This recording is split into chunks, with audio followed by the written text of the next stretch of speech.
The business of medicine is constantly changing. The review by Resolve discusses current contract issues for physicians, compensation trends, and tips for a successful career. Every physician's contract and career is different, and nothing in this episode should be considered legal advice. If you have specific questions about your career, please consult with an attorney. Now, on to the show. Welcome back to The Review, the podcast where we talk all things physician contracts. We have a special guest today, an emergency medicine physician, Air Force veteran, best-selling author, and most of you probably know him as the white coat investor, Dr. Jim Dahle. Thanks for coming on. Always wonderful to be here with you, Kyle. You know, it's interesting. When I started the website back in 2011, despite the fact that I get called the white coat investor all the time, the intent was actually for the audience to be the white coat investor, not me, but it's kind of stuck. So what are you going to do? Well, that's your call sign now. So you were in the Air Force. Tell me, are you a pilot, or what was your role in the Air Force? I was an emergency doc in the Air Force. Okay. They paid for me to get through school, and I assure you, all they wanted out of me was my doctoring ability. They did not want me to fly anything. All right. Well, that's maybe on the next Top Gun movie or something, maybe a call sign of white coat investor or something. Well, tell us about white coat. I mean, for those that might not know about it, I think most do, but tell us about white coat investor. Well, the white coat investor is the most widely read physician, personal finance, and investing website in the world. Most popular podcast on this topic in the world. So it's been pretty exciting, but it started out basically as just trying to help my fellow docs get a fair shake on Wall Street. I mean, the main purpose, and really its mission still 15 years after founding, is to help docs and other high-income professionals stop doing dumb things with their money. And believe it or not, I still feel just as passionately about that mission today as I did 15 years ago. And the beautiful thing now, of course, is that I've got 18 staff members helping me fulfill this mission, and of course, our community spread across the country and in some ways the world, helping to do this. So I think we've seen lots of gains and improvements in physician financial literacy and discipline over the last 15 years, and we don't intend to stop anytime soon. Yeah. Well, when I think financial literacy, I immediately think, how do I invest my money, right? That's where I go first with it. How do you think employment contracts and compensation, and how do you feel like that plays into that message? Well, I think a lot of people make that mistake, right? And people go to a financial advisor because they want the advisor to beat the market, until they realize that they'd probably be better off just choosing to match the market. And that the real value of the advisor is in all the other stuff, right? A financial plan has lots of different parts, right? Your housing plan, your insurance plan, your cash flow plan, your estate plan, your asset protection plan, and yes, an investing plan. But a lot of times we forget that finances is far more than investing. We want to talk about investments because they're sexy, right? Everybody wants to talk about Bitcoin and their leveraged ETF, or whatever sexy investment they have. But the truth is, the real bang for your buck in financial planning is not in the investment management. And I think contracts play into that in one of the things that really is important, right? If you think about what really matters when it comes to reaching your financial goals, what really matters is how much you make, how much of it you save, and whether you can stay the course long term with some sort of reasonable investing plan. That's what matters. Yeah. And of course, when it comes to your contract, that's the first one of those things. How much you make, right? Because when you negotiate a contract, well, you're probably making a little bit more money, number one. But number two, you don't have some terrible thing happen when the employment relationship or the partnership breaks up.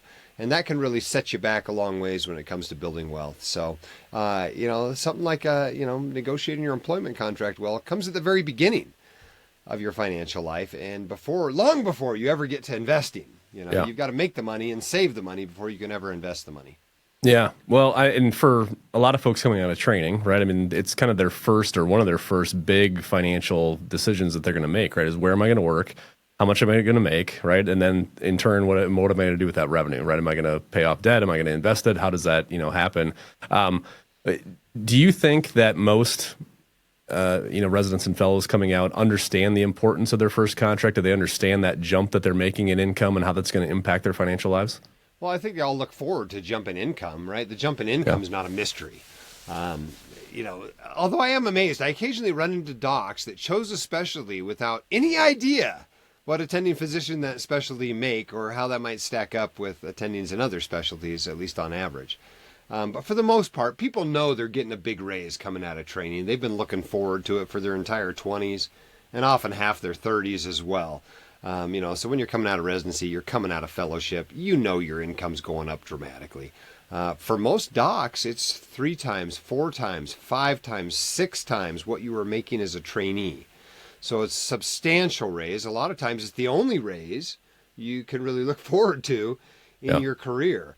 And so it's really important to get it right. There are consequences to not doing it right. And you've seen them, of course. This is what you do day in and day out. But people need to realize that this happens to doctors all the time. If you come out of school and training and you end up getting paid much less than you're worth, well, what's the question they ask you when you go to your second job? They ask you, well, what were you making before?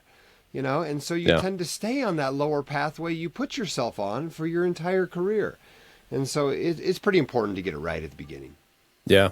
There's a lot of anchoring that goes on. I mean, from what we see is, they'll take a look at 3 or 4 different job offers, and if they all tend to fall in a fairly tight range, they just decide that's what I must be worth, without maybe fully understanding, what the market is. I mean, we've had physicians come in that are underpaid by $50,000, $100,000 as opposed to the market, just from a lack of knowledge on that. And it is such a big increase that, I think there's this fear of being greedy and fear of, asking for too much because the numbers are already so dramatically higher than what they earned the year or two before.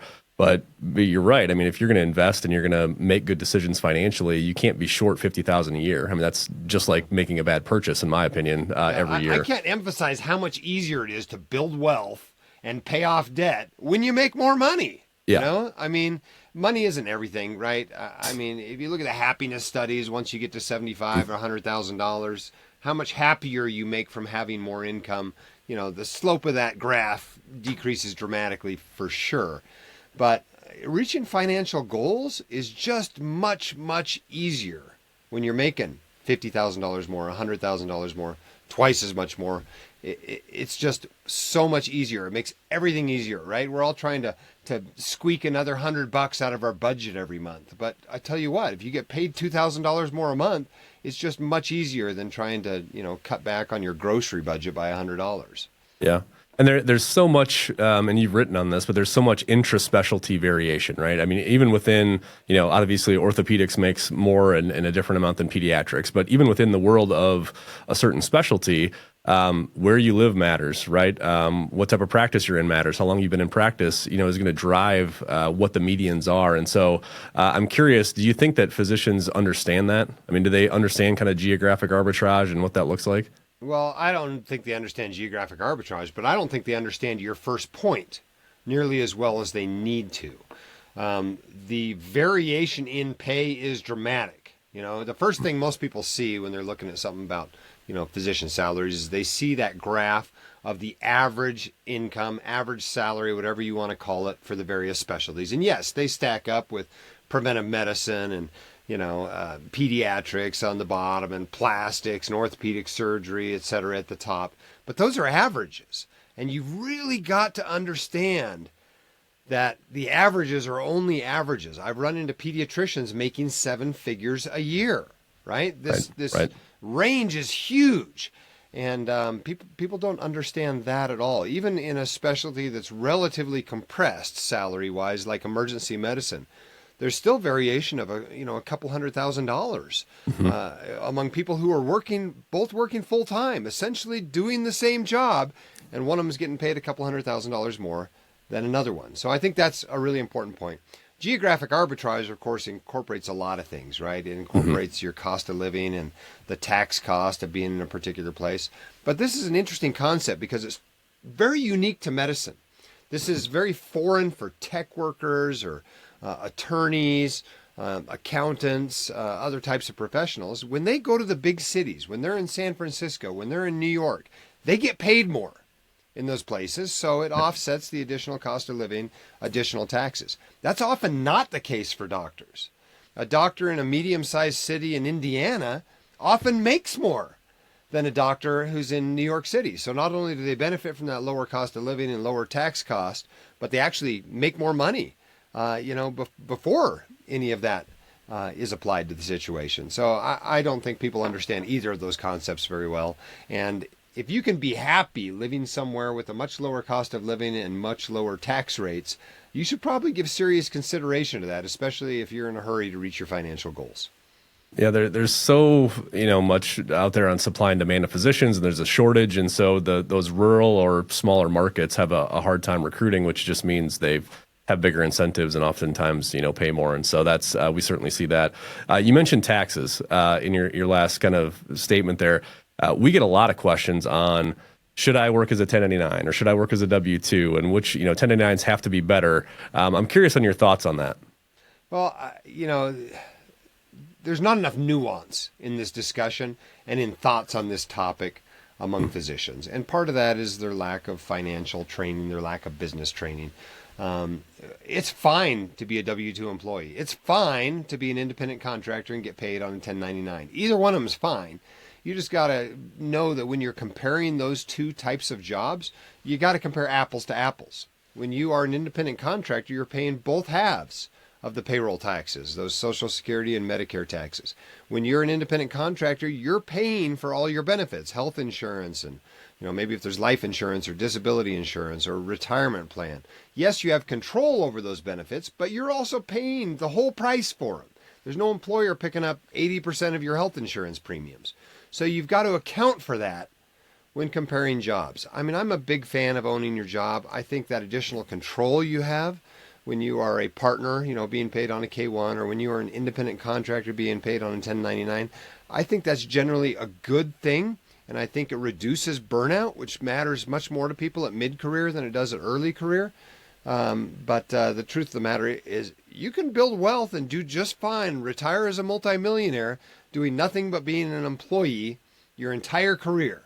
You just need to manage your money well, and that's going to work out fine. So the big problem, I think, is people assume that they are dramatically better off, get dramatically better tax treatment or something when they're a 1099 independent contractor. And then they take a job where their gross revenue for their business as an independent contractor is exactly the same as their salary for their W-2 job, and they're actually coming out behind once they pay all the additional expenses of being in business.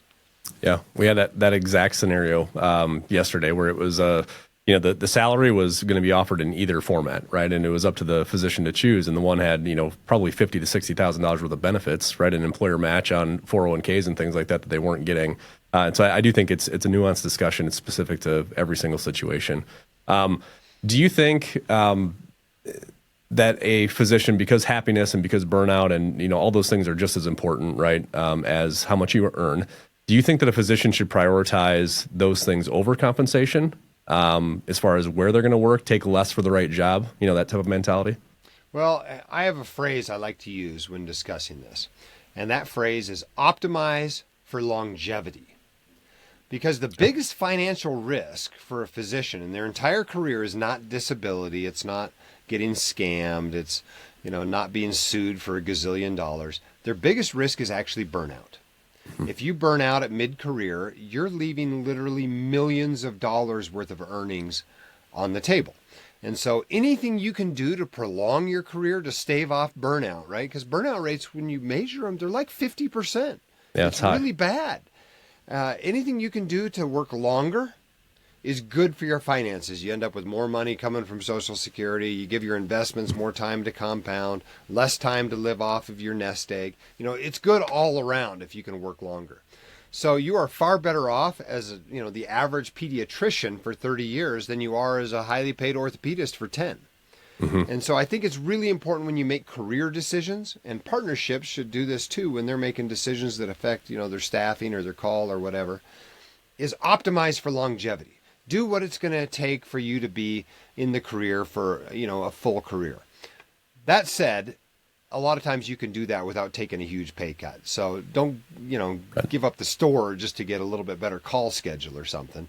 But you got to weigh it all in there and recognize that control over your workplace and your lifestyle will be a lot more important to you in a few years, whereas the salary feels super important up front, coming out of training with, $400,000 in student loans. The other stuff will matter more eventually, although in the beginning it sure feels like you could sure use some extra cash right now. Yeah. Yeah. Kind of being that long-term greedy mindset, right? Of let's make sure this is right for their, 15 to 20 years, not just 2 or 3. Do you think that given the shift of who's employing physicians, right? It used to be that a lot of physicians were in private practice. You were working with each other as business owners. Now it's roughly 80% are going into an employed setting, which tends to then lead to I have less autonomy, right? I don't get to control my call schedule as much. Do you think that pendulum will swing back? Do you think physicians are getting burned out of just being an employee generally? I hate talking about this question, Kyle, because every time we do it, that percentage goes up. The last time we did this, it was 75%. Now it's 80% are employed. Yeah. I don't like it. I like seeing doctors own their jobs, even in a shift-based, hospital-based specialty like emergency medicine or anesthesia or radiology or whatever, where you might own your job, but your business only has one customer, the hospital. I like seeing doctors own their jobs. So I hate this trend. But it's been going on for a long time. It may get worse before it gets better. I don't think the pendulum is going to swing back to where it was. I'd like to see it swing back a little bit or at least stabilize. Can we at least, when we have this discussion again in a year or 2 or 3, have it only be at 80% still and not 85%? But I haven't seen it swinging back yet. I try to convince people that owning your job has its benefits, but I'll be honest, I have not seen it swinging back yet. And the trends in medicine, this consolidation of healthcare, make it very difficult to go and open a solo practice, make it very difficult sometimes to stay in business. I mean, a lot of reason that primary care physicians sell their practices off to private equity or sell them off to hospital systems is not only do they have less hassle, they're not owners anymore and they're taking less risk, but they actually get paid more. And that's screwy. Yeah. You should be paid more to be in private practice, to be dealing with all that hassle and all that risk. It should be worth more money. But a lot of times the decision is a no-brainer because not only do they dump all of that, but they actually do make more money after selling off their practice or even just closing their practice and becoming employees. So it's hard to fight against that. And I'm not sure if the trend is really going to reverse. Yeah. Yeah, I agree. I think short term, it's kind of here to stay. Hopefully it'll stabilize, but I agree with you. It's hard to see it switching dramatically. I guess maybe, and this will be maybe our kind of closing question is, given that fact that most physicians are now employed and that, financial independence is something that they all want, happiness is something they all want, any closing thoughts for physicians who are looking at contracts, who are, considering where to work, how hard to negotiate? What's your advice to not only residents and fellows, but also people mid-career? Well, let's start with the negotiation thing. First of all, you got to recognize as the doc, you are the rare commodity, right? You're the one bringing these skills and this knowledge base to this employer, to this institution, to whatever. So never forget that. It costs a lot of money to hire a doctor, to recruit one and pay the recruiter and all these costs, not to mention the opportunity costs of not having somebody in that position for a few months. So it's not unusual for a hospital or an employer to spend $50,000 or even $100,000 just getting you into the job. That's how valuable you are. So keep that in mind as you negotiate, that it costs them a lot of money just to go find the next person to interview. So don't undersell yourself, number one. Number two, in life, think of yourself as being in business, even if you're an employee, you're You Inc. And your source of revenue for this business is your salary coming in. And of course, your household has costs going out. You got to buy groceries every month and you got to pay the mortgage and you got your student loan payments, whatever. You got stuff going out. But think of yourself as a business. And you're a business with a balance sheet. And you're a business, with all the statements a business would normally have. And so think of your life like that and run it that way. The other thing to keep in mind, too, I'm a big fan of ownership. I like owning homes. I like owning businesses. I like owning my job, etc. But just because you are not an owner at your job doesn't mean you can't own anything, right? You can start a side gig and you can have a business you're running on the side. I mean, that's all the white coat investor was back in the day, right? Is this thing I did on Monday mornings when people, when all my friends were at work and I was working that evening or whatever, and my kids were at school, and so I started typing stuff into the internet.